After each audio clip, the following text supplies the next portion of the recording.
Denmark is moving forward with a world first carbon tax on agriculture.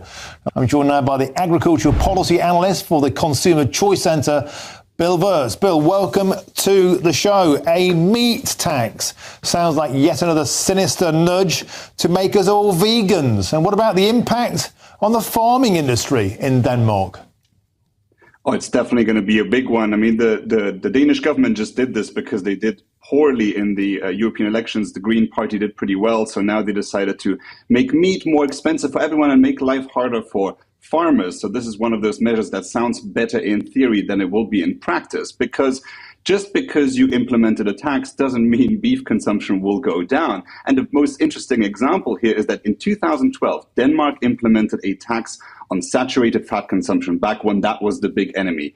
And what did people do in Denmark? For a year, they bought their butter in Germany. So what you're doing with these kind of taxes is you shifting the CO2 consumption elsewhere. So technically, on paper, it could very well be that Denmark can say we will be successful with such a tax because people just buy that that meat from other countries. For instance, Poland is a big exporter of beef.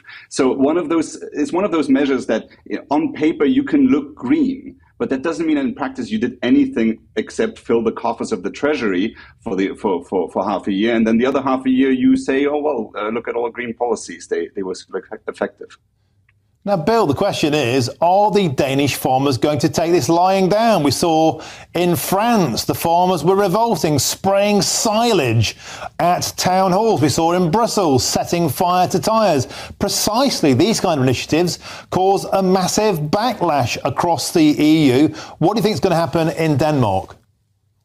Well, it's fascinating to me because we've had farmer protests in every EU member country ever since the Dutch government tried to get livestock farmers off of their balance sheets by removing essentially their farms completely, by trying to buy them out. And now the Danish government looks at all those months of protests and thinks, oh, if only we could do the same thing, because farmers are definitely not going to take this lying down. The farmer representatives already have been calling for protests in the wake of this new tax. It will only start in 2030, but up until then, there will still be moments to revise it. Again, the fat tax in 2012 was removed after just 14 months by the same government majority. So I think it's one of those things that now you read the news that, oh, it will be implemented, but when it's actually silently abolished, nobody will talk about it anymore.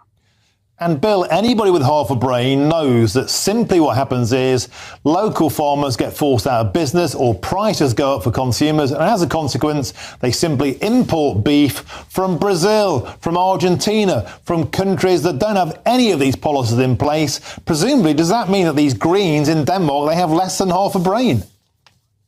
It seems like that to me. And again, I don't think there's something necessarily wrong. I'm a free trader. I think it is good that we trade with other countries all around the world. And if you want to buy Argentinian beef, that's your prerogative. Go and buy it. I think we should have more trade deals. However, making life artificially difficult for our own farmers and then being surprised that everything comes from abroad is one of those things that we've been doing for way too long. And we always keep being surprised why it happens. Why are our farmers struggling? And the most important thing, I think, also is for consumers. We don't really understand what the real price of food is, because on the one hand, you're taxing farmers. And on the other hand, you're going to the taxpayer and saying we need to subsidize farmers because we have fewer each year.